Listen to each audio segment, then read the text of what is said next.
করাবো আমার একটা বন্ধুর সঙ্গে। এটা হলো আমার বন্ধু। চলো আমরা আবার এবার আপনাদের এমন একটা প্যান্ডেলের সাথে পরিচয় করাবো যে প্যান্ডেলটি সম্পূর্ণ কাঁচের বোতল দ্বারা নির্মিত। এগুলো সম্পূর্ণ গোটা প্যান্ডেলটা বিয়ারের বোতল দিয়ে তৈরি। দেখতে পাচ্ছি এগুলো বিয়ারের বোতল। প্রত্যেকটা বোতলকে স্টেপ বাই স্টেপ বসিয়ে এগু পিছু করে সম্পূর্ণ প্যান্ডেলটা, পুরো প্যান্ডেলটাই বিয়ারের বোতল দিয়ে নির্মিত। অসংখ্য পরিমাণে বিয়ারের বোতল সংগ্রহ করা হয়েছে এই প্যান্ডেলটিকে সুসজ্জিত করার জন্য। এবং একই রকম নয়, বিভিন্ন কোয়ালিটির বিয়ারের বোতল নিয়ে আসা হয়েছে এই প্যান্ডেলটিকে সাজানোর জন্য। একটু ভালো করে খেয়াল করলেই দেখা যাবে প্রচুর বিয়ার। এইগুলো হচ্ছে এই যে বোতলগুলো, এই বোতলগুলো হচ্ছে আলাদা কোয়ালিটির বিয়ার।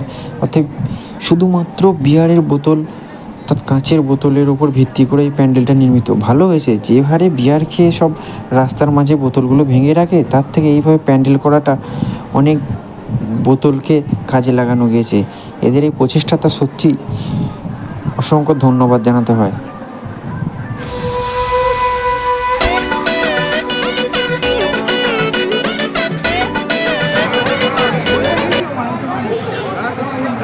দেখো কত বড় বড় দুটো সিঙ্গাড়া, যার মধ্যেখানে আমি, হ্যাঁ সত্যি বলছি, আমাদের খাবার সিঙ্গাড়া, যে সিঙ্গাড়া আমরা